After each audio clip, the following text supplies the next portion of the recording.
Assalamualaikum, selamat malam dan salam sejahtera. Saya Syaridan Mahavira ingin mengucapkan selamat datang kepada semua dalam episod pertama talk show kita yang bernama Kata Sumber. Kata Sumber diterbitkan oleh sumberkini.my, portal berita baru yang memaparkan berita dan analisis isu secara sahih dan berprinsip. So bagi episod pertama Kata Sumber, kami nak bincang isu topik yang sangat viral sekarang iaitu darurat, sama ada darurat politik, darurat kesihatan, darurat ekonomi, dan sama ada darurat tersebut adalah untuk rakyat, khasnya orang muda, atau adakah ia permainan politik. Seperti kita tahu dalam sejarah negara kita ni, buat pertama sekalinya anak muda berumur 18 tahun akan dapat menentukan hala tuju negara dengan mengundi. Tetapi pada masa yang sama, situasi ekonomi dan politik yang tak stabil, pandemik yang masih tak reda membuatkan situasi ini sangat sukar untuk anak muda yang telah menerima hak baru itu. So jadi bersama kita untuk merungkaikan topik ini dan isu-isu yang berkaitan adalah 3 pemimpin anak muda yang tidak asing lagi di dunia politik dan pentadbiran negara. So, mari bersama saya untuk mengucapkan selamat datang kepada ahli panel pertama kita, Datuk Menteri Besar Selangor, Datuk Seri Ammuddin Syahri. Abah. Selamat datang Datuk Seri. Ya, selamat datang. Terima kasih. Apa khabar semua? Okey, terima kasih Datuk Seri. Okey, tetamu kita yang kedua adalah bekas Menteri Belia dan Sukan YB Syed Saddiq Syed Abdul Rahman. Assalamualaikum. Terima kasih sudi jemput saya ke sesi ini. Terima kasih. Thanks for being with us YB. It's a pleasure. Dan tetamu kita yang ketiga yang juga cukup special adalah bekas Timbalan Menteri Tenaga, Sains, Teknologi, Alam Sekitar dan Perubahan Iklim, YB Isna Raisah Munirah Majlis. Hello, Assalamualaikum semua. Panggil Munirah je, senang. Nama saya panjang sangat. Terima kasih YB. Situasi banjir Kota Belud macam mana? Dalam masa beberapa hari ni masih nampak hujan tapi malam ni dia berhenti. Hopefully besok makin pulih lah. Memang kalau Kota Belud memang terkenal dengan banjir, tapi kali ni saya nampak banyak daerah di West Coast Sabah terutamanya memang affected dengan banjir ya. Nampang, Sepanggar, Tuaran juga Putatan tidak ketinggalan. Okay, we wish you all a speedy recovery lah. Ya. Terima kasih. Okay, terima kasihlah kepada semua ahli panel kami yang sudi meluangkan masa untuk kami bersama. Sebelum kita start dengan soalan saya nak bagi briefing sikit. Sesi malam ni kita bagi kepada 3 bahagian dan setiap bahagian saya akan mula-mula tanya 2-3 soalan kepada ahli panel dan kemudian kita akan buka pula kepada penonton untuk bertanyakan soalan lah, supaya penonton dapat berinteraksi lebih rapat dengan ahli panel. Okey, so tanpa melengahkan masa lagi, saya akan mula bahagian pertama dengan soalan pertama. Soalan dia berbunyi macam ni. Mantan Presiden Republik Indonesia pernah berkata, berikan aku 10 orang pemuda, aku bisa goncang dunia ini. Kata-kata ini menunjukkan betapa pentingnya orang muda di dalam landscape politik. Soalan ni khas untuk Datuk Seri Amiruddin Syahri. Dalam situasi COVID sekarang dengan darurat sekarang, sekiranya Datuk Seri mendapat 10 orang muda, apa yang Datuk Seri buat? Terima kasih Syaridan.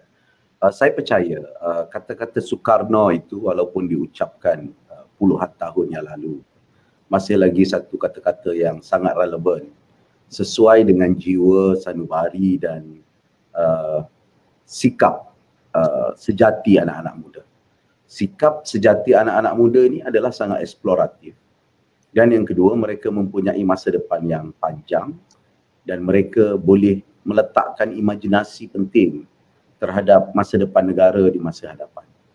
Justru kalau saya ada pemuda-pemuda ini, tidak kira 100, 1000, 1, 2 ataupun mungkin 4 orang pemuda, yang paling penting di hadapan saya adalah untuk meletakkan semangat kepada mereka untuk meneruskan harapan dan tidak putus harap dengan apa yang ada di persekitaran, kerana kita harus mencorak masa depan. Kalau kita lihat sejarah kemerdekaan dahulu, pada ketika itu mungkin generasi yang sedikit berusia menganggap bahawa imajinasi kemerdekaan adalah imajinasi sia-sia. Kata-kata seperti jarum yang tidak dapat dibuat, walau sebatang jarum pun tidak dibuat, bagaimana kita ingin mendobrak serta meruntuhkan penjajahan serta membawa kemerdekaan. Begitu juga ingatan saya terhadap peristiwa reformasi 98 dan 99. Pada ketika itu orang menganggap bahawa tidak mungkin akan berlaku satu perubahan yang lebih demokratik, rakyat tidak akan menerima politik multiracial, ataupun rasuah bukanlah dianggap sebagai satu penyakit yang perlu ditentang habis-habisan. Apa yang berlaku pada hari ini, suka ataupun tidak, beberapa tema-tema penting politik yang ditolak pada tahun 98 itu telah matang dan telah diterima. Dan keputusan pilihan raya 2018, suka ataupun tidak, kita telah menerima satu kenyataan bahawa rakyat Malaysia menolak satu skandal besar-besaran di peringkat dunia, iaitu 1MDB, dan ini adalah satu petunjuk bahawa politik yang dijana dan diujakan pada tahun 2000 ataupun tahun 98 itu telah diterima dan menjadi salah satu daripada model pemikiran dalam kerangka penentuan kepimpinan serta politik dalam negara kita. Justru kalau ditanya, saya berikan kata-kata yang mudah, tidak ada spesifik, tetapi mereka harus terus bersemangat seperti bara api yang membakar dan membara dan terus bersemangat dan wajar untuk melakukan sesuatu yang terbaik dan melakukan sesuatu untuk negara ini. Yang mungkin tak sama dengan cita-cita 98 dahulu, yang mungkin ada sedikit warna dan wajah yang berbeza, tetapi semangat itulah yang menolak. Kalau kita mengambil momen-momen penting negara, yang saya kutip di sini adalah kemerdekaan dan sudah pasti gerakan reformasi pada tahun 98. Itu sedikit introduction.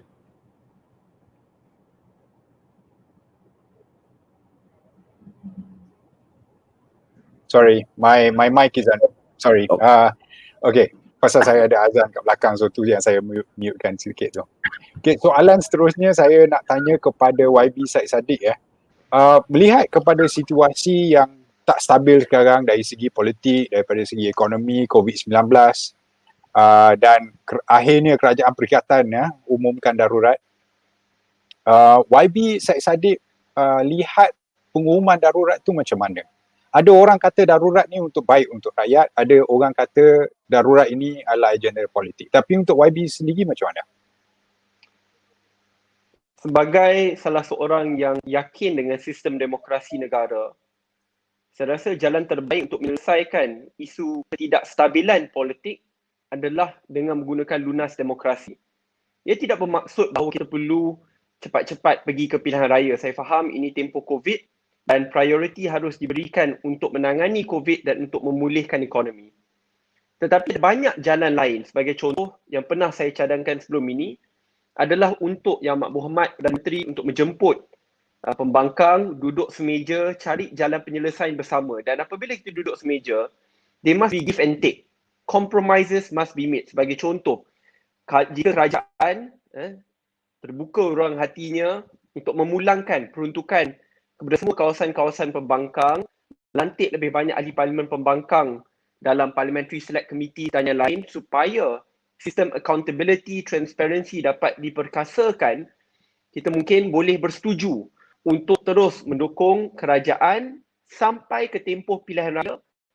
Apabila tempoh COVID telah pun tamat, kita memulangkan mandat kepada rakyat semula. Dengan itu, kita dapat menyelesaikan ketidakstabilan politik, tetapi kita menggunakan lunas demokrasi di mana kerajaan dan pembangkang duduk semeja, cari jalan penyelesaian bersama. Saya setuju bahawa rakyat dah muak dengan over politicking. Tidak habis-habis kita bual soal politik, tetapi isu rakyat, isu memulihkan ekonomi, isu tangani COVID dikebelakangkan kerana isu politik sahaja yang dijadikan isu prioriti. Tetapi darurat bukanlah jalan penyelesaian.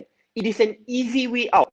Ya, dia adalah jalan yang mudah tetapi bukan jalan yang terbaik.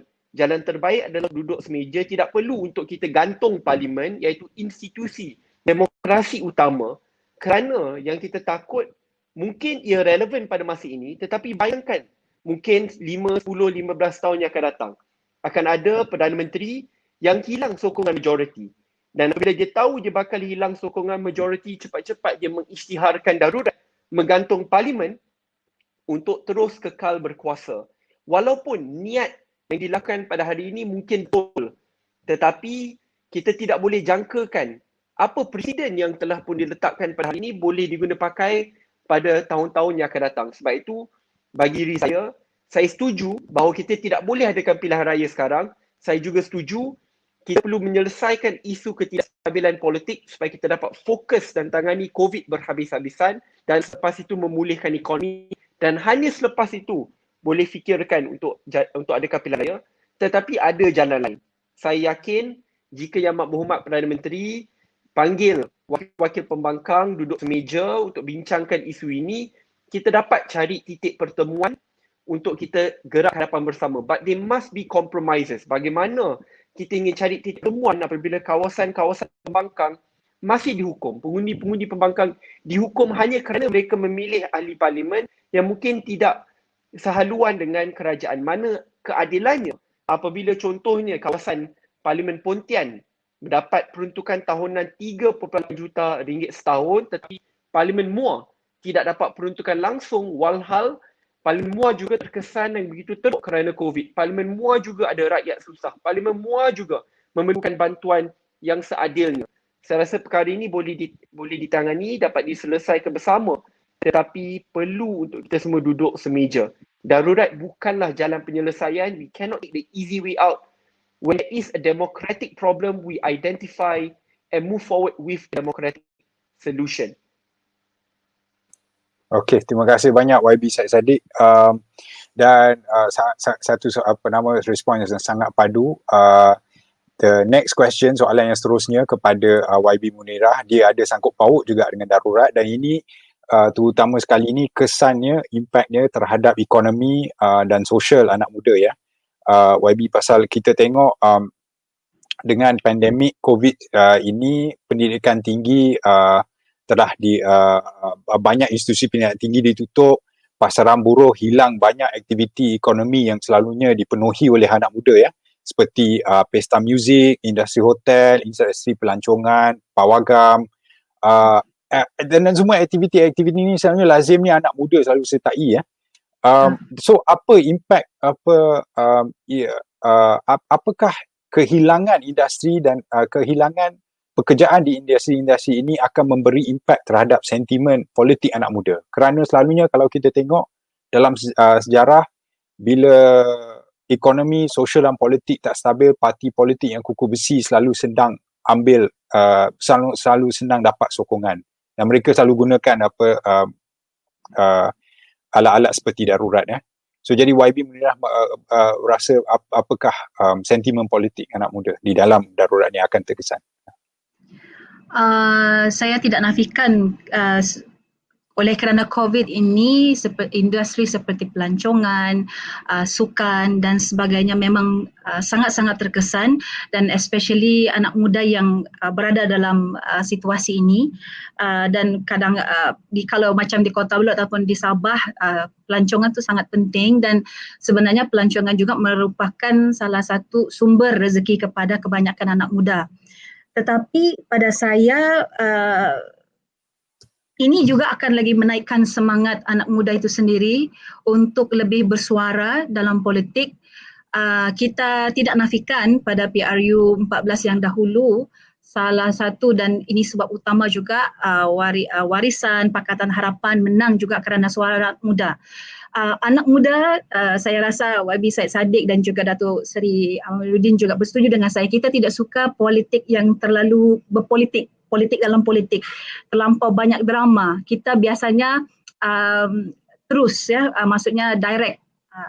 Jadi dalam masa yang ini saya kira nampak banyak lagi semangat membara anak muda itu sendiri dalam mengetengahkan pendapat, dan saya rasa ini perlu untuk kita meremajakan politik itu sendiri. Kadang-kadang saya rasa dalam Malaysia ni kita politik tu terlalu tua, dan ini adalah masa yang sangat sesuai untuk anak muda. Dan kerana dengan kesan begini ya, lebih banyak memberi idea dan lebih banyak bercakap, saya rasa ini akan meremajakan politik itu sendiri. Dan pada saya anak muda sekarang dia lebih terbuka ya, tidak resis, lebih advance ya berbanding mungkin senior-senior kita. Saya rasa ini adalah satu yang baik juga pada politik sekarang. Okay. Terima kasih YB. So dengan jawapan YB itu kita mengakhiri bahagian pertama kita ya, di dalam sesi talk show kita, dan saya untuk bahagian seterusnya saya akan pergi kepada soalan penonton ya. Okay. So soalan penonton ni agak slow sikit malam ni. Okay. Ini satu soalan yang tadi it's a continuation lah daripada apa yang disebut oleh YB Munirah dan apa YB Syed Saddiq tadi, untuk meremajakan politik sekarang ya. Tetapi bagaimana kita nak meremajakan politik sekarang sedangkan kita masih lagi bergantung kepada orang-orang lama ya di dalam apa yang mengetuai parti-parti politik kita. Dan kita nampak di mana politik kita selalunya dan ketidakstabilan lah politik kita yang kita nampak ni adalah didorongi oleh orang-orang lama. So saya pergi balik kepada YB Munirah, bagaimana kita nak remajakan politik kita sedangkan orang-orang tua ni lah yang menguasai banyak parti politik yang kita ada sekarang. Kalau saya boleh kaitkan juga dengan soalan yang amat berhormat Datuk Seri Amiruddin tadi kan, saya rasa ini adalah biasanya anak muda ini dia pandang ke depan. Saya cakap dia lebih advance, lebih berfikiran terbuka, dan daripada awal kalau kita mold anak-anak muda ini untuk apa sekalipun biar letakkan Malaysia dahulu di depan, di atas sekali, mengatasi cita-cita pribadi, mengatasi politik ya. Ini saya rasa kita akan dapat meremajakan politik itu sendiri, kerana saya rasa tidak ada lebih kuat melainkan sekiranya suara anak-anak muda itu berkumpul dalam satu wadah ya, dalam politik begitu. Jadi pada saya kita perlu idea baru, juga parti politik juga seharusnya memberikan kepercayaan untuk anak-anak muda lebih ke depan, lebih terbuka, mengenahkan bakat ya. Tidak adil lah untuk kita terus menerus untuk minta anak muda sikit-sikit bila masuk politik cakap tentang media sosial. Ini saya rasa is more than that, tentang idea, tentang pandangan lebih saya rasa. Okay. Saya nak pergi pada pada YB Syed Saddiq kan. YB sendirilah ada pengalaman kan dalam parti yang banyak diterajui oleh orang lama kan. YB sendiri rasa macam mana? Boleh ke untuk membawa politik baru, politik anak muda? Tak YB. Tiga perkara saya nak tekankan. Pertama kali, apabila kita bicarakan soal idealisme muda ini, ia merentasi faktor umur juga, agama dan bangsa juga. Iaitu saya beri contoh, walaupun sebelum ini saya berada dalam satu parti pertama saya, parti yang saya tolong asaskan, tetapi Bersatu merupakan salah satu parti yang memilih anak muda untuk menganggotai Majlis Presiden Pakatan Harapan sampai ke satu tahap di mana wakil tunggal Pakatan Harapan dalam Majlis Presiden adalah calon daripada Bersatu, dan bukan itu saja, dalam proses perundingan kerusi saya dilibatkan sebagai wakil anak muda, dan selepas pilihan raya diberikan amanah dan tanggungjawab oleh Tun dan Tan Sri untuk jadi Menteri Belia dan Sukan, dan selepas itu untuk terus mendesak supaya lebih banyak anak-anak muda diwakili dalam kabinet dan juga dalam government companies. So apa yang menunjukkan adalah kadang-kadang kita boleh ada juga pemimpin yang tidak begitu muda tetapi idealisme muda. Lihat saja bagaimana Bernie Sanders di Amerika Syarikat, walaupun sudah berumur 70 dan nak 80 tahun tetapi idealismenya muda. Kita juga boleh ada pemimpin muda tapi masih mengamalkan rasuah, salah guna kuasa, fahaman yang lapuk, tidak ingin membawa Malaysia ke hadapan. So I think it's not just a factor of age. Itu yang pertama.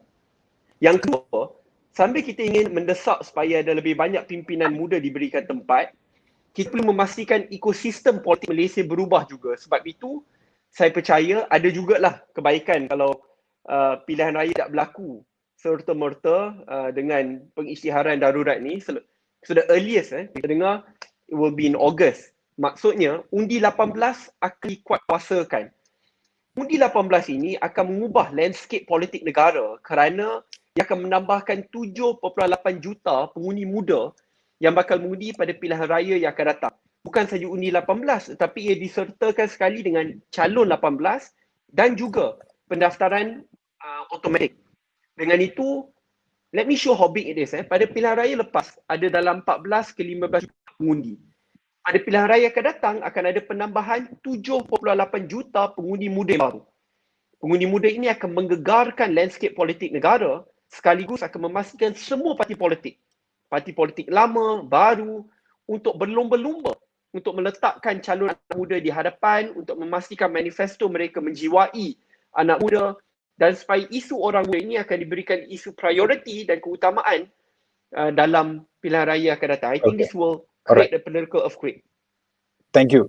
Terima kasih banyak YB Saddiq. Kita akan kita akan bincang lagi pasal impak undi 18 tu.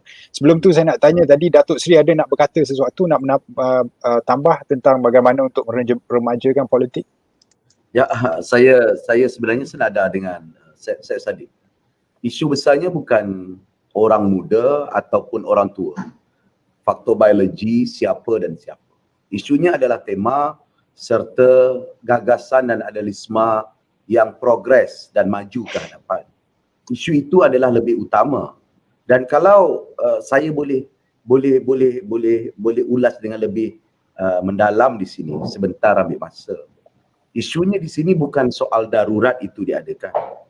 Adakah darurat itu diadakan ikut legalistik sesuatu undang-undang? Adakah wajar ia dikemukakan sekarang? Dan sebagainya, itu adalah bukan perkara yang harus kita dalami. Isu itu adalah simptom-simptom. Itu adalah tanda-tanda penyakit ataupun tanda-tanda sesuatu perkara yang lebih besar. Isu yang paling penting di sini ialah apa yang saya sebut tadi, sebab tu saya sebut tentang pengalaman reformasi dan beberapa tema-tema penting reformasi.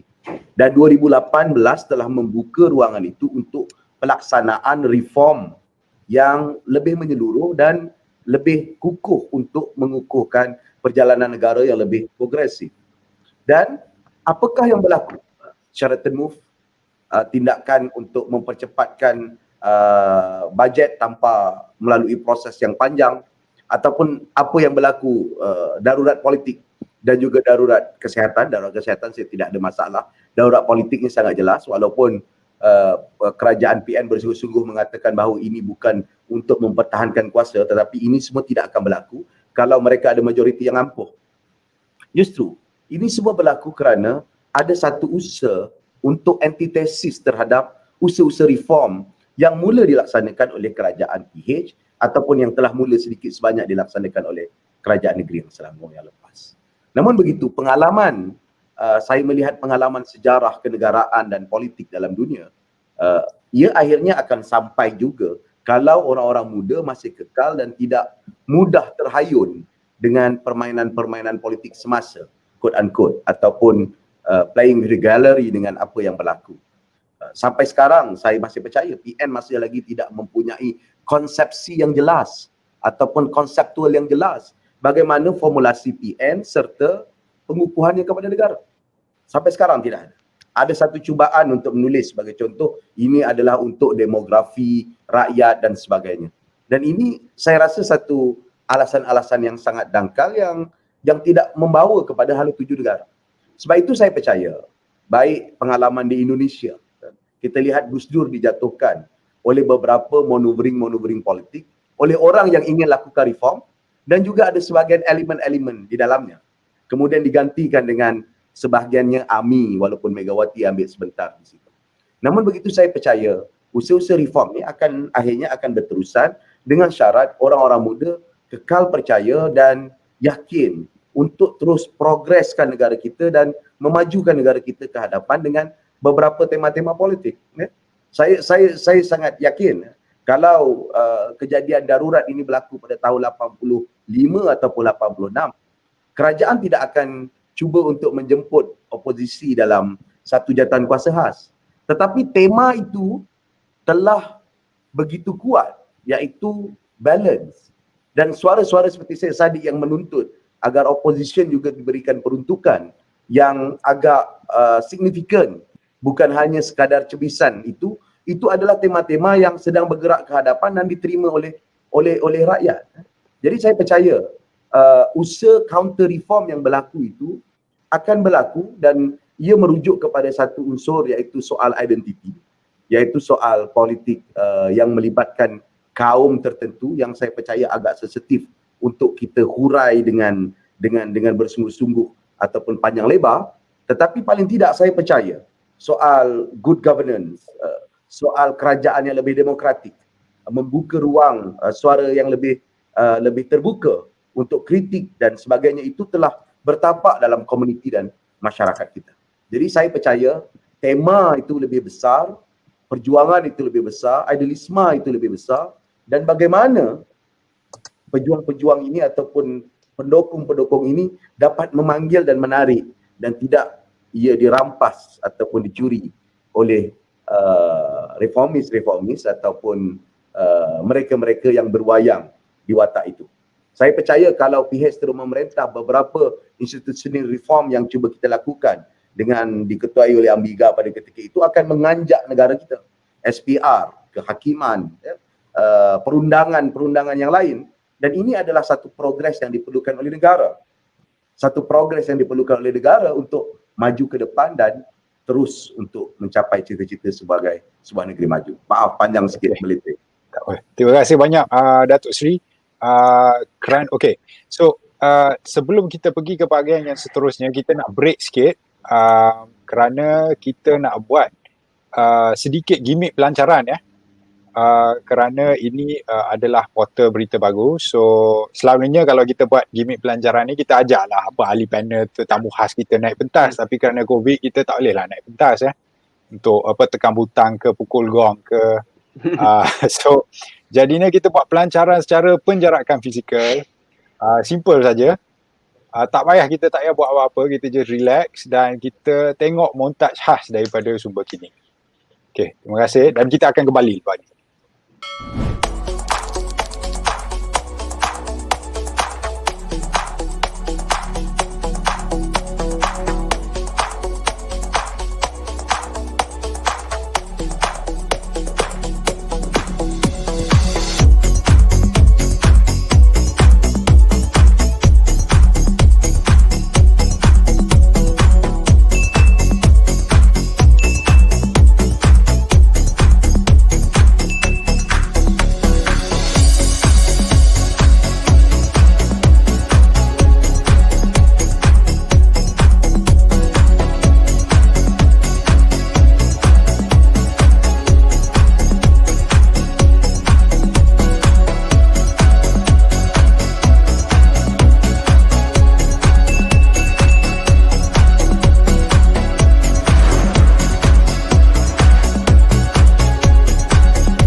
Okay, baik.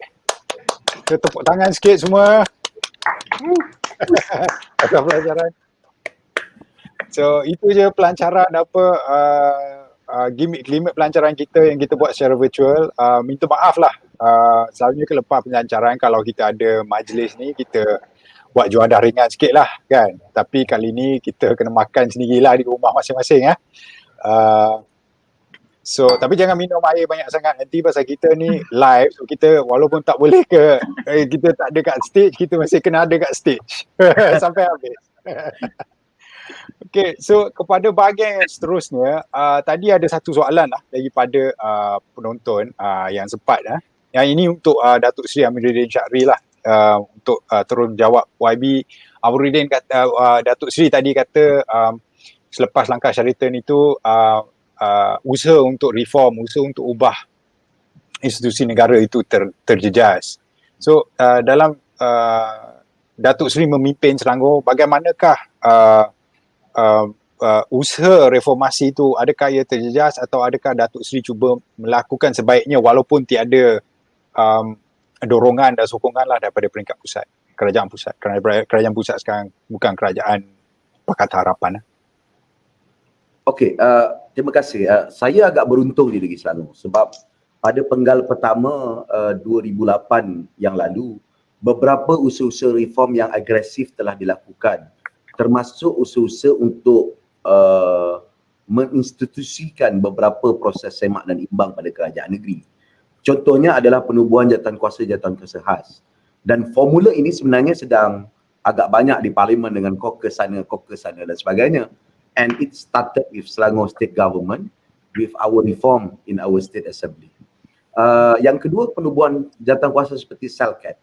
Dan Selcat diberikan ruang untuk menyemak, menyeimbang apakah peranan eksekutif walaupun pada ketika itu kita bukanlah mempunyai majoriti sampai 2/3.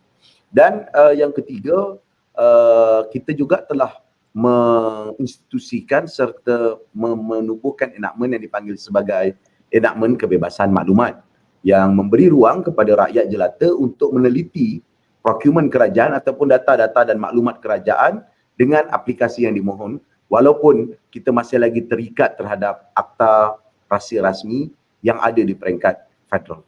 Kalau nak ditanya kepada saya, bagaimana nak buat, saya percaya rakyat agak letih dan jenuh dengan kesan lompatan-lompatan politik, khususnya selepas daripada tahun 2020 yang lepas ataupun Sheraton Move dengan lebih jelas kerana dia menjadi penyakit melompat di negeri, melompat di kawasan lain dan akhirnya instability itu wujud. Dan saya percaya kerajaan negeri sedang memikirkan dengan mendalam bagaimanakah dalam konteks dan ruang kuasa kerajaan negeri supaya kita dapat memberikan satu kekangan serta ruangan kepada rakyat untuk menilai semula kepada ahli-ahli politik yang melompat ataupun dipanggil sebagai anti-hopping law. Walaupun secara asasnya framework itu agak sukar kerana dalam test case yang sedia ada, Pulau Pinang telah menginstitusikan tapi institusi itu tidak berjaya. Kita ada beberapa contoh yang lain, contoh di Taiwan sebagai contoh yang memberi ruang kepada orang yang melompat untuk menguji sama ada dirinya masih lagi kekal diterima walaupun berubah parti dan berubah sokongan yang sedia ada ataupun memberi test balik kepada rakyat jika satu-satu parti itu mengubah coalitionnya atau mengubahkan gabungannya. Ini satu perkara yang boleh kita explore di negeri Selangor. InsyaAllah saya akan cuba dalami ataupun amat-amati dan perkara ini memang telah dibincangkan dalam sidang dewan tapi kita ada kekangan framework kuasa sebagaimana yang kita lakukan di sana, iaitu tentang hopping law dan sebagainya. Yang kedua, mungkin kita akan lebih membuka ruang demokrasi dan juga ruang peluang dengan peruntukan-peruntukan kepada opposition. Setakat ini oposisi di negeri Selangor menerima peruntukan RM300,000 daripada keseluruhan peruntukan kita berjumlah RM800,000, RM300,000 kita berikan kepada oposisi ataupun pembangkang untuk bertindak walaupun kita lantik lagi penjelaras di satu-satu tempat dan lokaliti dan semasa. Justru saya percaya tema gerak politik kita sedang menuju kepada kematangan. Kematangan yang tahu membezakan pandemik dan kita urus bersama. Petang tadi pun saya bersama dengan Perdana Menteri. Kita bersama-sama membangunkan ataupun melengkapkan MAIPS. Kalau niat politik memang saya nak tengok kerajaan pusat gagal, tetapi kesannya itu juga akan lebih buruk. Tetapi dalam masa yang sama, dalam isu-isu tertentu seperti isu pelorosan bajet, pembukaan parlimen sebagai contoh, sidang Dewan Negeri dan sebagainya, kita dalam keadaan yang berbeza, dan hal ini sepatutnya kita boleh mengetengahkan ruang dan maturity in the politics untuk perbincangan serta gagasan masa depan. Okey, terima kasih banyak Datuk Seri. Okey, untuk kita akan pergi kepada bahagian yang seterusnya, dan kita akan balik kepada tadi perbincangan kita lah tentang politik anak muda, sentimen anak muda. Saya nak pergi mendalam sikit, dan saya nak tanya kepada YB Syed Saddiq lah, pertama sekali, kerana YB Syed Saddiq pun yang sebut tadi, bahawa bila kita turunkan undi 18 tu, undi tahap mengundi kepada 18 tu, impak dia sangat besar, dan mengikut laporan dalam 3.8 juta pengundi baru yang akan ditambah kepada electoral roll. Tetapi sekarang ni ada persoalan, walaupun mereka di dalam landscape politik dan mereka telah menjadi pengundi kan, tetapi parti-parti politik yang ada sekarang ni, macam saya kata tadilah, diketuai oleh orang-orang yang lama kan. Jadi adakah YB Syed Saddiq merasakan pasal YB Syed Saddiq memulakan inisiatif untuk memulakan parti politik baru, adakah ini satu solusi, satu jalan penyelesaian untuk break dominasi orang lama, idea lama itu? Ya, saya rasa memang wujudnya keperluan yang agak mendesak supaya lebih banyak pimpinan muda diberikan peluang untuk ke hadapan. Ia bukan sahaja melibatkan satu parti, tetapi semua parti perlu mengangkat dan martabatkan suara orang muda. Saya ingat dahulu apabila kita berjaya memenangi pilihan raya yang ke-14, dan selepas kejayaan kita dan buat pertama kali sejarah tercipta di mana UMNO Barisan Nasional tewas, tetapi walaupun selepas mereka tewas, mereka tak mengekalkan muka-muka yang sama. Kita masa tu, Pakatan Harapan mengutuk UMNO Barisan Nasional kerana tidak sedar akan kesilapannya dan masih memilih muka-muka yang sama. Tetapi kita apabila sudah pun tersungkur selepas gerakan Sheraton, masih tak nak akui kesilapan dan ingin memberikan peluang kepada pimpinan second liners yang lain. Ada ramai dalam setiap parti. Dalam PKR ada individu seperti Datuk Seri Amiruddin, ada YB Nurul Izzah, ada Saifuddin Nasution. Dalam DAP ada saudara Anthony Lok, Chin Tong, Hanayo, banyak yang lain. Dalam semua parti ada. Dalam Pejuang contohnya, beri peluang kepada individu seperti Ulia Kamah, Ustaz Abu Hafiz, yang lain untuk terus ke hadapan. Bagi figura-figura lama ini, ia bukan bermaksud bahawa kita tidak mengenang jasa mereka, dan ia tidak juga bermaksud bahawa mereka tidak boleh memainkan peranan. Ada banyak peranan lain yang boleh dimainkan, tetapi saya rasa in Malaysia there is a need to reset our political arena, di mana kita telah pun ada atau dibayangi pimpinan ataupun figura politik yang sama berdekad-dekad. Tukar kerajaan pun masih sama lagi. I think it's time for us to give opportunities to others to move forward. Dan saya tak nak menamakan hanya seorang dua orang kerana setiap parti ada masalah ini. Dalam kerajaan, dalam pembangkang, dan selagi kita tidak berlumba untuk mengetengahkan pimpinan muda ini, agak sukar untuk kita terus maju ke hadapan sebagai sebuah negara yang maju. Okey, terima kasih YB. Saya sebelum pergi kepada soalan seterusnya, saya nak cuma mengingatkan kepada penonton-penonton kita yang menonton kita di Facebook Live, boleh tujukan atau typekan soalan kita di dalam Facebook Live dan live chat, dan kita dan producer kita akan memberi maklum pada saya, dan supaya saya boleh tanya pada ahli panel. Okey, so tadi saya nak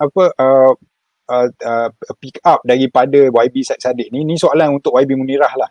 Ya, satu point daripada YB Syed Saddiq tu adalah kita nak reset politik. Ya. Boleh saya sekejap je sebelum YB Munir, sebab saya nampak ada statement kat bawah ni. Saya tak tahu apa latar belakang yang tulis-tulis ni. So tadi ada salah sedikit. Tulis kat sana undi 18 hanya akan menambahkan 3.8 juta pengundi. Bukan 3.8. Jumlah total adalah 7.8 juta pengundi baru muda. Sebab yang tidak mendaftar adalah dalam 3.6 juta. Plus mereka yang berumur 18 hingga 21, total kan jumlahnya adalah jumlah yang sangat besar. I see. Terima kasih YB Said Saddiq kerana penjelasan tu. Okay, so kepada YB Munirah pula, YB Said Saddiq tadi ada sebut tentang a political reset dari segi budaya politik. YB Munirah seorang pemimpin muda di dalam satu parti yang juga ramai veteran, juga ramai orang lama. YB Munirah sendiri bagaimana dari segi YB sebagai pemimpin muda tu, bagaimana YB nak membawa reset ini untuk meremajakan parti untuk membuatkan ia lebih open terhadap budaya politik baru yang diketagihkan oleh anak muda. Mungkin saya rasa kalau orang tengok warisan semua nampak Datuk Seri Syafiee. Ya, Presiden kami tahun ini rasanya mungkin akan 64 tahun. Tapi ini saya kongsikan juga kepada semua yang di luar sana bahawa warisan ini adalah satu parti yang muda. Kita punya Deputy Presiden, Timbalan Presiden YB Darul Laking. Tahun ini rasanya baru 49, kira seorang yang muda untuk sebagai menjawat jawatan Timbalan Presiden. Kita juga ada Setiausaha Agung Datuk Loreto Padua. Dia hanya baru berumur tahun ini, dia rasanya 41 dan masa dia menjawat jawatan sebagai Setiausaha Agung sewaktu warisan ditubuhkan pada Oktober 2016, beliau hanya berumur 36 tahun.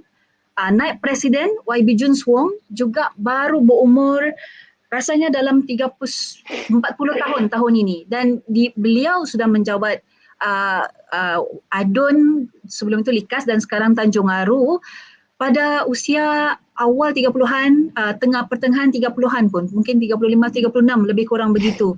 So saya rasa dalam warisan sendiri kita ada banyak pendedahan sebagai orang muda untuk berada di hadapan. Saya mungkin juga tidak ketinggalan untuk saya menyebut pimpinan-pimpinan Wirawati. Saya rasa ramai yang kenal, memang ramai yang kenal saudari Joanna Henley Rampas, Timbalan Ketua Wirawati. Beliau baru berusia 31, 32 lebih kurang begitu. Dan baru-baru ini pun sewaktu pilihan raya negeri, seorang Wirawati juga merupakan setiausaha, saudari Nur Sabrina Jaafar dicalonkan di Sugut. Beliau hanya berusia dalam 29 tahun. Jadi pada saya, mungkin saya agak bertuah dalam warisan bila kebanyakan kami ni, walaupun ialah kita ada ramai ahli yang sudah kira senior ya, berumur, tetapi ramai pimpinan-pimpinan muda juga diketengahkan. Ada orang pernah bagi tahu saya, pengalaman kau tidak boleh belajar benda tu. You have to go through it. Dan saya percaya untuk itu, dan saya kira saya sebagai orang muda dan sebagai orang yang berada daripada Sabah, datang daripada Kota Belud, luar bandar, saya lebih suka untuk lebih ramai anak muda, untuk banyak suara anak muda di Dewan Rakyat, di Dewan Negara dan juga di Dewan Undangan Negeri.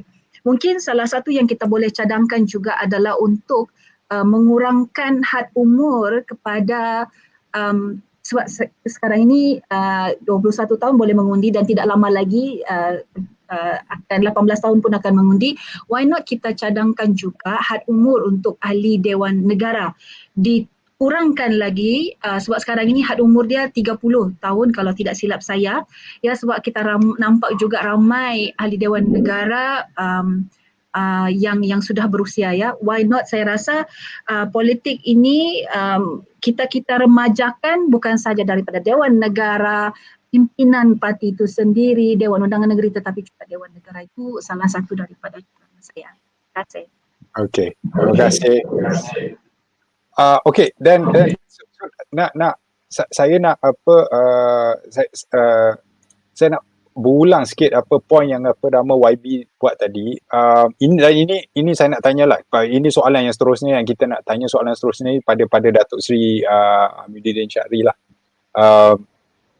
Kerana kita lihat walaupun kita nak ketengahkan orang muda, walaupun kita nak ketengahkan idea baru seperti yang Datuk Seri kata tadi, tetapi landscape politik kita ni masih lagi banyak baggage yang lama lah. Orang putih kata baggage yang lama, sejarah yang lama. Sejarah lama antara figura-figura seperti Tun Mahathir dengan Datuk Seri Anwar Ibrahim, kan, dengan Tun Mahathir dengan Datuk Seri Zahid Hamidi dengan Datuk Seri Najib, dan ia seperti dan kalau kita tengok di peringkat parti bukan kerajaan, di peringkat nasional bukan di peringkat Selangor, pasal Selangor Pakatan Harapan masih lagi kerajaan, tapi di peringkat nasional parti bukan kerajaan, kita nampak ada jurang di antara parti di dalam Pakatan Harapan, di dalam parti Warisan, parti muda, parti pejuang, dan jurang-jurang ini kita nampak macam adalah kerana sejarah orang lama di dalam parti-parti ini.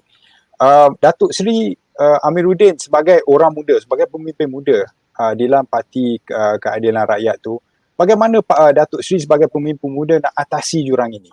Supaya kerana kalau parti bukan kerajaan, kalau parti pakatan atau kita panggil pakatan plus yang lama lah, kalau mereka tak bersatu lagi semula, rasanya mungkin tak menang PRU lagi sekali kot.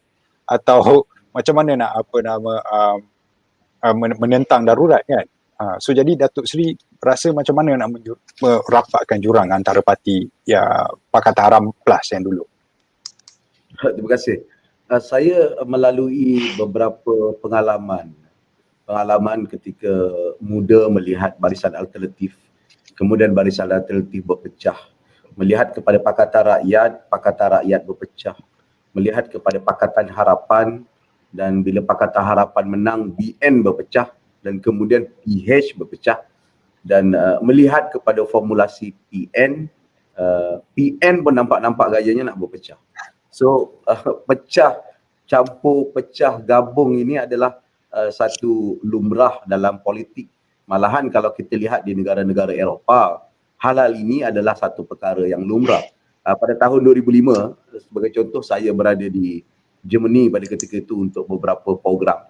Dan pada ketika itu SDP dan juga CDU bergabung.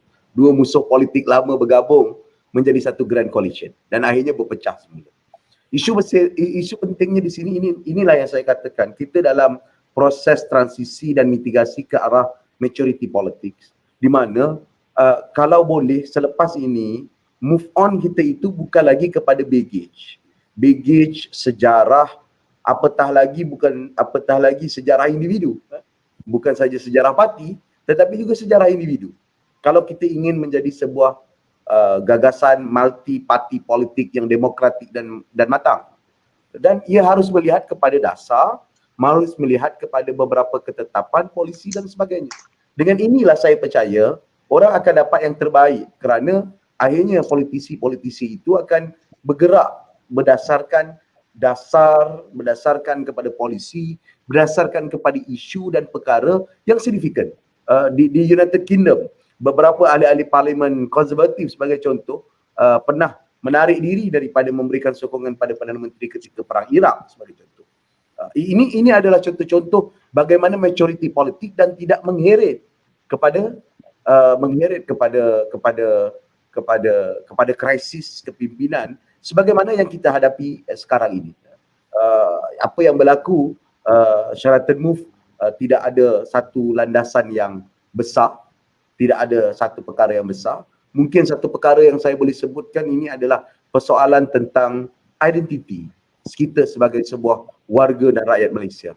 Ini belum dipecahkan dengan sebenar-benarnya, belum didiskusikan dengan sebaik-baiknya dan belum diterima, kerana kita masih suka ataupun tidak, kecurigaan di antara satu kaum dengan kaum yang lain itu masih lagi tebal, dan ia telah digunakan oleh mereka-mereka yang counter reform proses ini ataupun tidak mahu melihat proses reform ini berlaku sepenuhnya, dan ialah yang telah menyemarakkan sehingga Sheraton Move ataupun pergerakan ataupun langkah Sheraton berlaku. Dan akhirnya satu keadaan yang tidak stabil berlaku dalam negara. Saya dibisikkan sebelum Sheraton Move oleh beberapa kawan, dia katakan PH is unsustainable coalition. MN, Muafakat Nasional juga bukan sustainable coalition. So they are trying to form the new coalition, the more sustainable. Dan the answer now is more unsustainable coalition rather than two coalition yang sedia ada, iaitu PH ataupun MN. Justru saya percaya kalau kita lihat dan kita amat-amati, kita kena melarikan diri dan keluar daripada politik yang bergantung kepada individu dan juga bergantung kepada sejarah lampau, sebaliknya progres ke depan, melihat isu-isu yang jelas. Bagaimana kita ingin mengadaptasi teknologi. Orang dah meninggalkan kita. Beberapa syarikat-syarikat besar meninggalkan Malaysia disebabkan ketidakstabilan politik dalam negara kita. Investment kita dan sebagainya. Ini adalah satu cabaran penting kepada orang politik untuk tunjukkan kematangan. Dan kalau tidak, saya percaya apa yang dikatakan rakyat telah jelak dan jemu itu bukan bergantung pada perbezaan, tetapi apa yang kita bezakan, apa yang sebab kita bergaduh ni, apa yang menyebabkan kita ni tak nak orang ni jadi Perdana Menteri. I think it's a bit silly dan agak memalukan. Okey, terima kasih Datuk Seri. Saya pun nak tanya soalan yang sama juga kerana jurang politik ni melibatkan parti YB Syed Saddiq dan YB Munirah juga kan. So kalau saya boleh pergi kepada YB Syed Saddiq dulu kan, sebagai parti yang paling baru, parti paling muda lah konon. Kan, parti yang paling baru, bagaimana YB rasa adakah boleh untuk merapatkan jurang ni antara parti antara parti-parti bukan dengan Perikatan Nasional, atau adakah seperti Datuk Seri Amiruddin kata tadi, adakah ini adalah satu kematangan, the new normal di dalam politik sekarang? Saya rasa yang penting adalah untuk pegang kepada perjuangan, prinsip, dan biar perjuangan dan prinsip menentukan hala tuju politik, koalisi politik. Saya setuju apa sahabat saya Amiruddin katakan, kerana koalisi politik tu boleh berubah pada bila-bila masa, tetapi prinsip dan perjuangan itu yang kekal. Dan untuk kita tentukan koalisi politik sekarang agak sukar kerana kita dengar ada kemungkinan keadilan akan kerjasama dengan UMNO ataupun segelintir dalam UMNO. Ada juga dengar berita bahawa DAP akan bekerjasama dengan pihak ini dan itu, dan kita lihat apa yang berlaku di Perak. Dah nak tertubuhnya kerajaan negeri di antara UMNO dan Harapan. Sebab itu saya rasa dalam bab ini banyak perkara boleh berubah, tetapi perubahan-perubahan seperti ini yang tidak didorong oleh prinsip ataupun perjuangan, saya rasa tidak akan kekal. Bagi diri saya contohnya, saya merupakan salah seorang pengasas Bersatu sebelum ini, dan apabila dibincangkan untuk kita mengkhianati sahabat-sahabat yang bersama dengan kita pada pilihan raya lepas, susah senang ni, selalunya kita bersama, saya menolak dan saya tidak bersetuju dan apa. Setiap kali perbincangan bangkitkan, perbincangan secara rasmi, tidak rasmi, berkenaan isu kerjasama untuk membelakangkan rakan-rakan lama dan untuk menubuhkan kerajaan baru, saya memang menolak.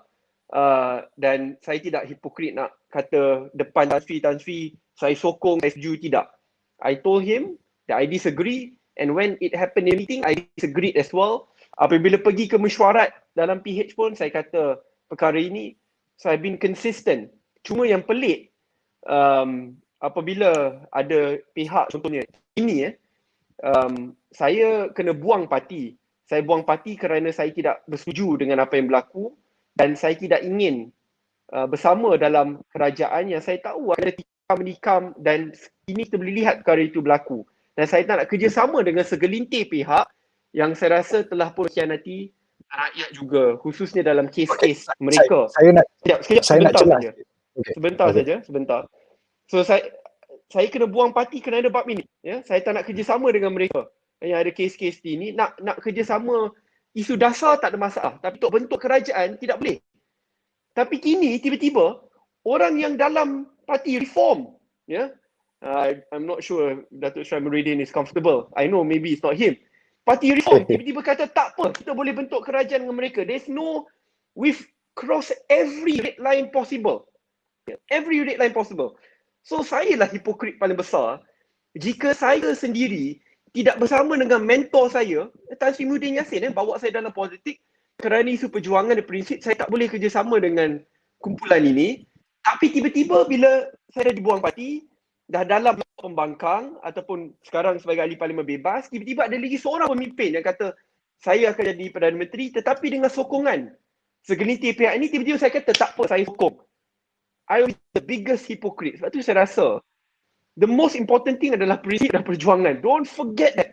Kalau kita lupa bab itu, buat apalah kita berkecimpung dalam dunia politik. So kalau itu pandangan YB Sadiq. Saya nak tanya pada Datuk Seri Amiruddin tetapi juga pada YB Munirah. So pasal saya ada soalan daripada penonton yang kata anak muda sedia untuk kerajaan campuran, kan? So adakah kerajaan campuran ni boleh diterima oleh Datuk Seri Amiruddin dan YB Munirah kalau kira musuh politik dulu bersama dengan musuh politik yang lama untuk membentuk satu kerajaan campuran? Munirah pada jawab YB dulu. Cakap panjang lah tadi. Saya Munirah jawab dulu, lepas tu saya jawab. Okey, saya jawab. Okey. Datuk Seri dulu.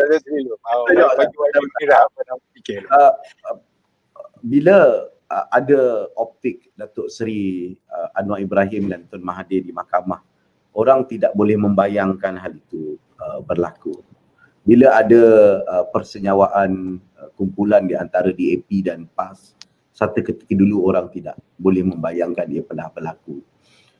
Dan ia ada kemungkinan-kemungkinan tertentu. Tapi saya ingin senada dengan saudara Sadiq bahawa beberapa asas-asas itu perlu justifikasi. Kalau justifikasinya ialah soal nak berkuasa ataupun tidak, adakah cukup majoriti ataupun tidak, ia adalah satu justifikasi yang tidak akan berkekalan. Tapi kalau justifikasinya atas beberapa persetujuan bersama, justifikasinya adalah untuk reform agenda. Kalau bagi saya dan Parti Keadilan sudah pasti kita katakan reform agenda. What the reform agenda? Perkara yang tegar sebagai contoh. Good governance, anti rasuah, politik bangsa Malaysia yang padu, kukuh dan muafakat sambil menghormati orang lain. Dan sebagainya yang kita boleh uraikan dengan terperinci dan teliti, dia akan boleh bertahan dan kekal, dan ia akan terus berterusan dan mungkin juga dia boleh berpecah balik. Pegang Pakatan Rakyat akhirnya berpecah walaupun mereka mempunyai tanda tangan agreement ataupun kesepakatan dan sebagainya. Justru ia bukan soal kerajaan campuran boleh ataupun tidak, tetapi apa benda yang nak dibawa, apa benda yang nak ditawarkan, apa benda yang nak dipertahankan. Kalau hal itu nak dikemukakan. Untuk Datuk Seri ada line merah tak, macam YB Sadiq kata ada satu orang kata batasan yang kita tak boleh cross, di mana kita bekerjasama dengan orang yang ada kes rasuah, kan? Untuk Datuk Seri sendiri apa batasannya yang batas politik ataupun batas-batas yang disebut oleh saudara Sadiq itu memang sepatutnya ada, sebab parti itu sendiri ada dasar dan prinsipnya. Kita ada 17 dasar dalam Parti Keadilan sebagai contoh. Ingin menegakkan sebuah kerajaan yang telus dan berwawasan. Kalau koalisinya itu tidak bersama dengan orang-orang itu, saya rasa itu dah melanggar batas perjuangan dan tidak akan boleh dipertahankan. Begitu juga beberapa lain-lain tertentu. Tetapi batas itu juga boleh diubah kalau mengikut zaman dan waktu, bila ada kesesuaian dan sebagainya. Ini melihat kepada konsekuensi dan juga asas dasar yang kita nak bawa. Tapi kadang-kadang batasnya itu boleh berubah kerana ada beberapa alasan-alasan dan juga hal-hal tertentu. Di sini mungkin ada beberapa pertimbangan lah. Di antara sakit yang lebih besar ataupun penyakit yang kita akan hadapi masa depan ataupun luka kecil yang kita terpaksa hadapi. Jadi saya percaya politik yang dinamik itu harus dibuka ruang itu, kalau tidak dia jadi stagnan, kaku dan kayu dan keras yang tidak boleh berubah. Tetapi line itu adalah satu line yang prinsipal, yang orang akan nilai kamu sebagai politician. Orang akan nilai satu kelompok itu dengan nilai-nilai tersebut. Ya, maybe you in power now. Yang ada di dalam PN itu maybe in power. Tapi apa pandangan politik kepada mereka? Mereka dianggap sebagai pengkhianat yang saya rasa masih kekal sampai sekarang dan mungkin bertahan 20, 15 tahun, 30 tahun mungkin sampai kiamat. Mereka dianggap opportunis, ya. Mereka mungkin in power. It's not about in power or not in power. but how sustainable you are and how your policy ataupun dasar yang kamu nak kemukakan. Sadiq nak bawa lebih ramai orang muda sebagai contoh, bawasan yang lebih progresif sebagai contoh. Now line up dan push it ke hadapan. Dan saya percaya dalam hal ini kadang-kadang untuk menjadi noble, bukannya saya nak sebut tentang murni dan suci, sometimes kita kena terima hakikat. Kita kadang-kadang mungkin layak jadi statesman. That maybe you tak bernasib baik untuk jadi the leaders ataupun pemimpin, ataupun kadang-kadang you accidentally become a leaders, dan dalam masa yang sama you have to strong dan kuat untuk meninggalkan sesuatu yang baik kepada negara ini. Okey. Terima kasih Datuk Seri. Okey, sebelum kita selepas itu kita dah mengakhiri bahagian kedua kita. Saya akan ambil soalan penonton, lepas tu saya akan pergi balik kepada soalan saya moderator kepada ahli panel ya. Terdapat sini saya tahu walaupun Datuk Seri Amiruddin dah panjang lebar cakap, tetapi ini satu soalan yang saya selalu dapat, tetapi ini semua ahli panel boleh jawab lah. Bukan Datuk Seri saja, tapi cuma pasal ini lebih kepada soalan ekonomi dan pentadbiran. Kalau kita tengok kerajaan Indonesia sekarang kan, kes COVID mereka tinggi daripada Malaysia, tetapi pelabur luar berani untuk melabur di Indonesia, seperti baru-baru ini syarikat Tesla kan memilih untuk membuka kilang di Indonesia. Ada juga beberapa syarikat yang lain yang contohnya yang saya tak berapa ingat, tetapi mereka nampaknya lari pada Indonesia tetapi tak datang kepada Malaysia kan. So adakah situasi ini melambangkan bahawa Malaysia dah hilang dia punya competitiveness, atau adakah ada sesuatu di Indonesia atau dari segi kestabilan politik di Indonesia atau landscape politik, adakah Indonesia mempunyai satu struktur demokrasi yang lebih matang dan lebih stabil daripada Malaysia? So saya bukalah kepada semua ahli panel untuk jawab. Lain dulu. Sadiq. Saya jawab ringkas lah. Saya jawab ringkas. Okay. Kestabilan politik memang memainkan peranan yang besar, tetapi Indonesia juga ada comparative advantage kerana population size market dia yang agak besar, and low cost of labour lah jika nak dibandingkan dengan Malaysia. Tetapi memang kestabilan politik memainkan peranan yang sangat besar. Kemenangan Jokowi dan kemenangan yang memberangsangkan memainkan peranan yang besar kerana dia berjaya mereka undang-undang yang memang pro business perniagaan yang akhirnya menyebabkan lebih banyak syarikat-syarikat besar melabur yang besar di Indonesia. Bandingkan dengan Malaysia sekarang dengan ketidaktentuan politik, dan kita lihat banyak kajian-kajian jelas menunjukkan isu governance and political stability yang menarik Malaysia ke belakang. Dan apabila kita lihat perubahan kerajaan, issues of governance took a big hit. Ya, saya agak yakin bila kita lihat corruption perception index akan ada impak yang agak negatif.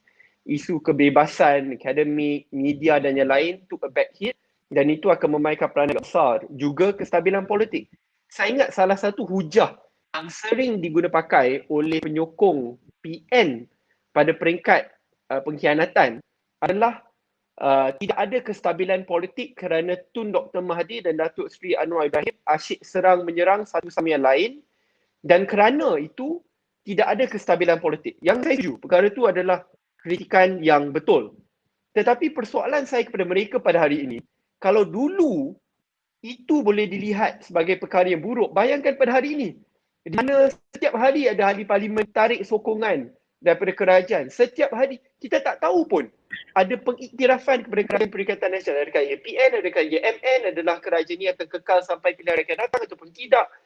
It keeps on changing sampai darurat terpaksa diisytiharkan untuk menstabilkan situasi politik. So I think it's quite ironic.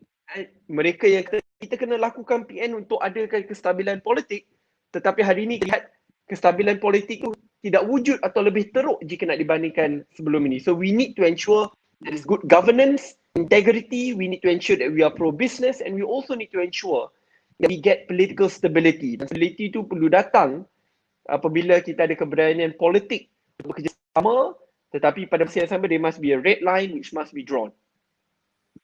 Okey, terima kasih. YB Munirah nak tambah? Saya setuju dengan Sadiq tadi. Of course, saya rasa memang Indonesia punya kelebihan tentang dari segi mungkin chip labor lah banding Malaysia. Tapi pada saya sebab utamanya tentang politik lah, of course ketidakstabilan politik. Macam mana kita boleh, macam mana pelabur mau labur ya datang ke Malaysia kalau sekejapnya kerajaan begini. Selepas itu Perdana Menteri bertukar. Hari ini Perdana Menteri tidak ada majoriti lagi.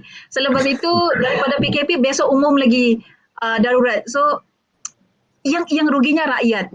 Itu yang pada saya hari itu saya pernah tweet tulis kalau mau umum darurat orang tidak fikir darurat politik darurat kesihatan ke, orang tahu satu je darurat. So saya rasa dalam hal ini yang kasihan adalah rakyat itu sendiri, Malaysia, dan juga yang paling kasihan adalah anak muda sebab kita inherit benda ini dalam 5 tahun akan datang. Saya bukannya pakar ekonomi tapi bila pelabur lari, apa akan jadi dengan anak muda? Itu yang paling kesian lagi, anak muda di luar bandar yang banyak kehilangan peluang pekerjaan lah. Ya. Okay, so Datuk macam mana? Saya nak tambah sikit. Mungkin kalau kita sorot ke belakang, ada anggapan bahawa PH jatuh kerana kita tidak dapat menetapkan siapakah leader sebenar dan transisi kepimpinan. Tapi saya rasa saya nak imbas. Mesyuarat 21 hari bulan Pakatan Harapan, Sadiq ada di sana. Dan dengan sebab itu saya sendiri berani ke Indonesia untuk membuat retreat kerajaan negeri sebab saya anggap pada ketika itu ada solusi. Solusinya jelas bahawa selepas APEC, Perdana Menteri akan membuat keputusan bilakah masanya. Even dalam mesyuarat itu kalau boleh teliti dan perinci, dapat seperti blank check even a day before election. And everybody agree with that decision and ada muafakat yang baik. Ya, berbeza pandangan biasa, tetapi akhirnya keputusan boleh dibuat tetapi esoknya jadi cerita yang berbeza dan akhirnya semua menjadi kacau bilau dan haru biru sampai sekarang. Jadi saya percaya kestabilan politik inilah yang dilihat, sedangkan 2018 saya tidak pernah melihat sebenarnya dalam pengalaman hidup saya rakyat begitu teruja dengan pembentukan kerajaan baru. Bila rakyat mengeluarkan wang mereka sendiri untuk tabung yang dikatakan tabung harapan itu, dan bukan sedikit, ada yang mengeluarkan RM1, ada yang mengeluarkan RM100,000, ada yang mengeluarkan RM1,000,000 ikut kemampuan mereka. Itu betapa besarnya kemampuan serta harapan yang diberikan oleh rakyat. Dan indeks demokrasi kita naik, indeks kebebasan kita naik, kemampuan kita juga naik. Apakah kita tak ada kesilapan? Ya, sudah pasti ada kesilapan sedikit sebanyak. Kita gagal menangani insecurity setengah kelompok ataupun golongan yang akhirnya diterjemahkan dan mungkin ada terlampau tertentu di dalam beberapa kelompok yang mengiyakan tanggapan-tanggapan tersebut yang semua disalahkan dengan label no DAP sebagai contoh, ataupun ini salah DAP. Jadi saya ingin menanggapi hal itu ataupun persoalan itu dengan jelas bahawa Indonesia nampak lebih stabil dan mungkin kita boleh tengok sistem politik ini agak futuristik. Apabila Jokowi mengambil Prabowo sebagai menterinya, orang yang dilawan sebagai presiden, dan mengambil Sandiaga Uno sekarang sebagai menteri juga, dan beberapa tokoh-tokoh profesional, mungkin hal itu berlaku kerana sistem politiknya. Kita ada Westminster Democracy, tapi maknanya dua parti sistem dalam negara kita ini sudah tidak logik. Sekarang ini dah jadi multi party system, dan mungkin kita kena tengok explore sistem politik yang lebih stabil, yang lebih kukuh, walaupun kita masih boleh mengekalkan raja berperlembagaan dan sebagainya yang saya anggap masih lagi menjadi pilar penting kepada negara kita dan menentukan kestabilan negara kita sebagai contoh. Dan ini adalah satu perkara yang harus kita betul-betul lihat dan teroka, dan ini memang ruangan untuk orang muda dan ahli politik muda dan mereka yang ingin melihat negara kita lebih maju. Alright, so apa yang Datuk Sri katakan dan semua YB tadi katakan, maknanya dia masuk kepada soalan yang kedua terakhir saya. Ini bukan soalan terakhir, tapi cuma saya ubah dia punya turutan sikit. Ini berkenaan dengan politik, pasal kita bercakap tentang political instability, percakaran politik, jurang politik di antara parti kita kan. So selalunya di dalam situasi begini, dia akan timbul political fatigue atau voter fatigue, iaitu sentimen letih atau mual terhadap politik lah, kan. Dia pasal orang nampak orang ahli-ahli politik kita bergaduh, tukar kerajaan, lepas tukar kerajaan pun gaduh lagi, tengah-tengah pandemik pun gaduh lagi, kan. So sampai satu situasi darurat dan situasi political stalemate, dan orang muda cukup sensitif lah, kan, terhadap situasi begini, dan mereka cenderung untuk give up, tak nak ambil pot pasal politik kerana stalemate ni. Sebagai pemimpin muda kepada ahli-ahli panel ni, sebagai pemimpin muda, bagaimana YB dan Datuk Seri nak atasi stalemate ini supaya anak muda nampak ada harapan dalam landscape politik kita? Okeylah, saya pergi pada YB. Okay, kita bagi YB Munirah dulu, kan. Munirah, tadi jawab sikit dah. Okey. Jawapan saya pada ini adalah unity. Kita perlu meletakkan apa sekalipun Malaysia di atas, dan saya rasa kadang-kadang saya setuju dengan tadi Syed Saddiq dia sebut, kadang-kadang pertelingkahan orang lama ni kan terlalu ketara dan membuatkan kita tidak pergi mana-mana. Ya, saya rasa ketepikanlah ego, kita kena lari daripada pergaduhan peribadi, di antara pemimpin-pemimpin lama. Saya rasa apa sekalipun kadang-kadang, I think this is my personal opinion. Saya rasa kadang-kadang kan kita sebagai politician ada nampak, okay, yang ini UMNO, yang ini warisan, ini DAP, kau PKR, we are just seeing, kita nampak perbezaan itu dahulu tau, above anything. Pada saya ini adalah masa untuk kita unite dan harus lebih beri peluang kepada orang muda untuk berpolitik, masuk dalam gelanggang ini, pada saya. Alright, okay. Pada YB saya macam mana nak break through this stalemate atau seperti yang saya kongsikan sebelum ini, saya tahu mereka mahu memainkan peranan dan mereka masih cintakan negara dan ingin menyumbang. Tetapi ada banyak cara untuk menyumbang. Saya rasa pada pilihan raya akan datang, untuk kita adakan satu situasi agak stabil, pertama sekali pimpinan ni semua perlu duduk semeja, kerana hari ini tak usahlah kita bicara soal pembangkang dan kerajaan duduk semeja. Di kalangan pembangkang pun kita tidak duduk semeja. Ini realitinya. Lepas tu pada minit-minit terakhir, buat ni. Tapi kalau tak nak buat, tidak solidariti pembangkang. Tapi tidak pernah pun dipanggil dalam perbincangan sebelum keputusan itu dibuat. Saya boleh kata kerana saya di blok pembangkang. So, daripada saya bicarakan soal PN tu, biar diorang lah.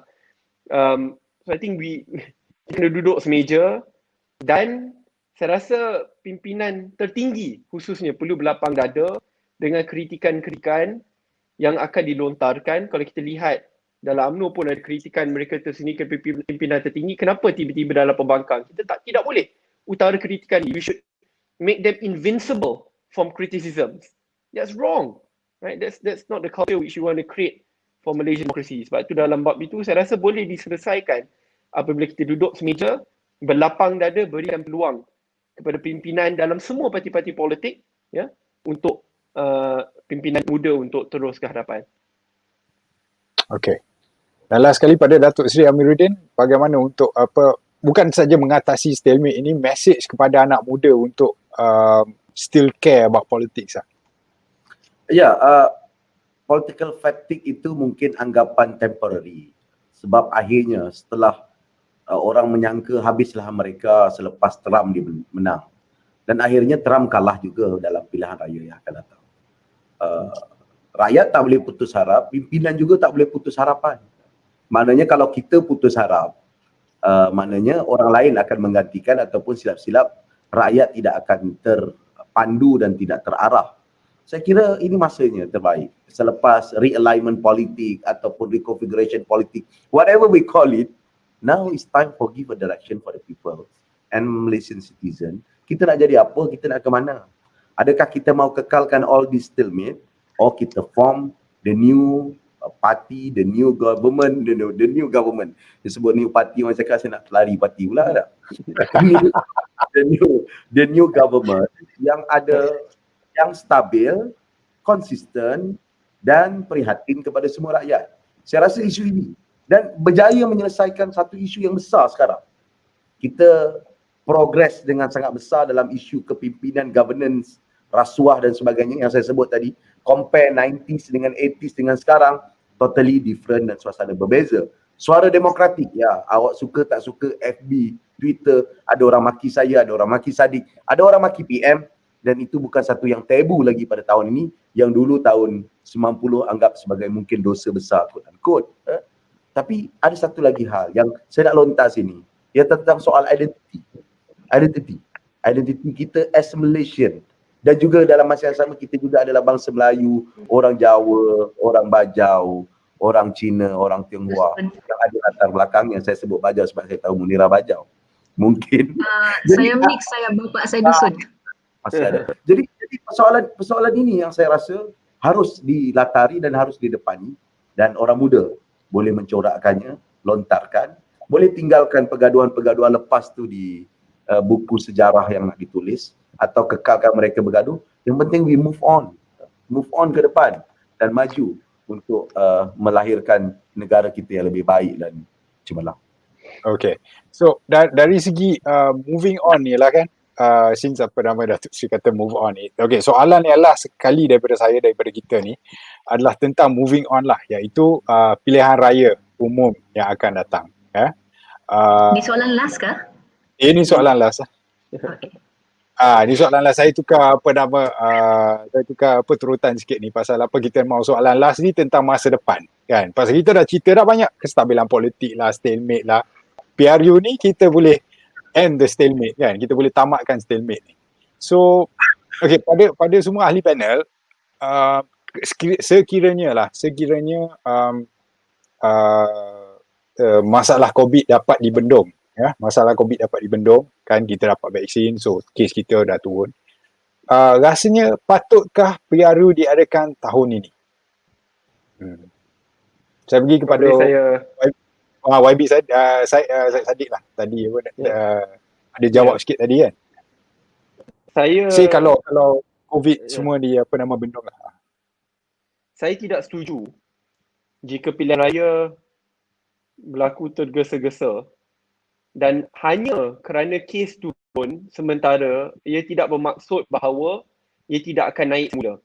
Kita lihat di Sabah kerana segelintir yang gila kuasa nak rampas kuasa daripada kerajaan negeri yang ditadbir dengan baik, terpaksa di pilihan raya negeri. Sabah sebelum ni green zone, dikendalikan dengan baik, kerajaan negeri dapat tangani COVID dengan baik, tetapi kerana segelintir pencatur kuasa, green zone ni jadi red zone dan akhirnya menyebabkan satu Malaysia jadi red zone. So walaupun contoh kita kata bulan 9 lah, katakan bulan 9 kes COVID 100 saja sehari, tetapi dia mungkin 100 hari, tetapi selepas pilihan raya boleh naik semula jadi 5,000 sehari. Sebab itu saya rasa benchmark paling penting pertama adalah supaya mass vaccination direalisasikan dahulu. 80% of the Malaysian population must be vaccinated first before we even think of having an election. Itu yang pertama. Kedua, ia bukan soal pilihan raya, dia soal rakyat. Jangan nanti kerana ketidakstabilan yang kita fokus pilihan raya sangat, ekonomi belum dipulihkan, lalah negara kita hancur. So to me, there are two important barometers. Pertama, 80% rakyat Malaysia perlu divaksinkan dahulu, dan kedua, kita fokus dahulu untuk menstabilkan ekonomi negara. Dan selepas itu kita nak bergaduh pilihan raya, fikirkanlah. Sebab itu cadangan saya dalam parlimen, di luar parlimen, kepada pemimpin parti pembangkang, kepada pemimpin parti kerajaan, sit down together, find a democratic compromise. Supaya kita tidak perlu tergesa-gesa untuk adakan pilihan raya, supaya kita dapat lanjutkan masa, kita kendalikan COVID dahulu, selesaikan isu ekonomi, dan selepas itu kita berentaplah di medan pilihan raya. Okey. Terima kasih YB. YB Munirah pula, apa benchmark YB Munirah kalau nak adakan PRU, ataupun YB Munirah rasa boleh adakan PRU tahun ini? Saya sangat bersetuju dengan Sadiq bahawa tidak pilihan rakyat tidak menyelesaikan apa-apa pun sebenarnya. Baik masalah COVID ke, masalah ekonomi, sosioekonomi ke, even masalah politik sekalipun. Mungkin segelintir lah masalah-masalah peribadi yang boleh diselesaikan. Tapi pada saya memang bantah PRU sekalipun kalau angka menurun dan nampak macam pulih. Saya sangat setuju dengan apa yang Sadiq cakap tadi tentang Sabah. Saya ingin cakap tentang saya dan kawan-kawan yang daripada Kota Belud, kami yang datang daripada luar bandar ya. Kali ini tahun 2021 berbanding dengan 2020, masa awal kita menghadapi dan berdepan dengan pandemik ini sangat berbeza. Kalau dulu mungkin orang masih ada duit simpanan. Ya, kali ini rakyat makin susah dan ramai di Kota Belud, mungkin juga di tempat-tempat lain di Sabah, di luar bandar di Sabah dan mungkin juga di Semenanjung, di tempat Semenanjung lain, daerah-daerah lain, bahawa ramai di kalangan kita ini masih yang berdasarkan berpendapatan seharian. Sekarang ini oleh kerana PKP dan 4 angka seharian, kita tidak dapat berjualan di tamu. Macam mana kita mau pulihkan ekonomi orang-orang luar bandar? Saya rasa apa sekalipun Malaysia, saya ulang balik, apa sekalipun Malaysia kena letak di atas. Ya, how Malaysian are we sebenarnya? Ya, apa sekalipun Malaysia kena diletak di atas, rakyat kena di atas. Settle dulu ekonomi. Kerana ini bukannya mengambil masa 6 bulan untuk pulih, saya rasa ambil masa yang sangat-sangat lama. Dan saya setuju apa sekalipun unity adalah jawapannya. Mari kita duduk semeja, kawan-kawan pembangkang semua dengan kerajaan juga, we look into the best solution for Malaysia as a whole. Okay, alright. Pada Datuk Seri, ringkas saja. Adakah Datuk Seri nak nampak apa PRU tahun ini? Atau jawapan saya ialah, pertama, ia tidak wajar diadakan dengan sesegera mungkin, dan tetapi ada syaratnya. Syaratnya apa? Syaratnya semua pihak kena duduk sekali berbincang how we solve the very issue of this country, iaitu isu COVID-19 dan menanganinya. Ada pelbagai cara, ada pelbagai kaedah, ada pelbagai approach yang digunakan oleh government sekarang. Adakah 100% salah? Tidak. Adakah 100% betul? Juga tidak, sebab saya juga ada beberapa pandangan-pandangan tertentu. Dan this is the time now. Kita buat darurat and call everybody untuk kita solvekan the problem. Bukan cuma seremonial saja, tapi harus duduk sekali, bincang sekali dan buat solusi bagaimana kita selesaikan COVID. Vaccination is one of the solution maybe, tetapi juga dia boleh datang balik. Vaksin juga benda yang baru sebagai contoh. Bagaimana dia punya kesannya dan sebagainya. Ada pelbagai debate and we have to solve the issue now. Kalau tidak, rentetan pergaduhan politik ni akan berterusan.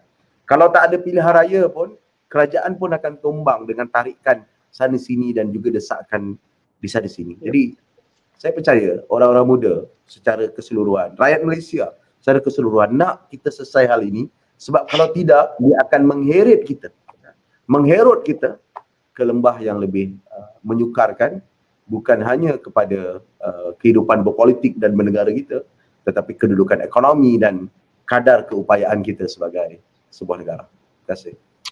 Okay, terima kasih banyak Datuk Seri.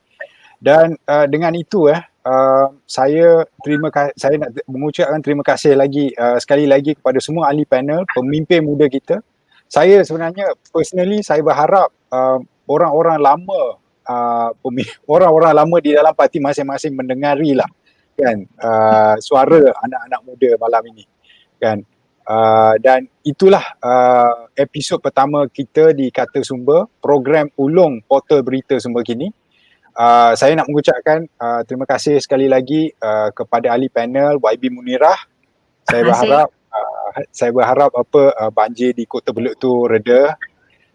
Sama juga kepada YB Syed Saddiq, harapnya kawasan YB okey walaupun dengan peruntukan yang tak seberapa daripada kerajaan Tidak ada pusat langsung sekarang. rasanya, bukan tidak Tidak seberapa, ada. tidak ada langsung. Tidak Tidak ada. langsung.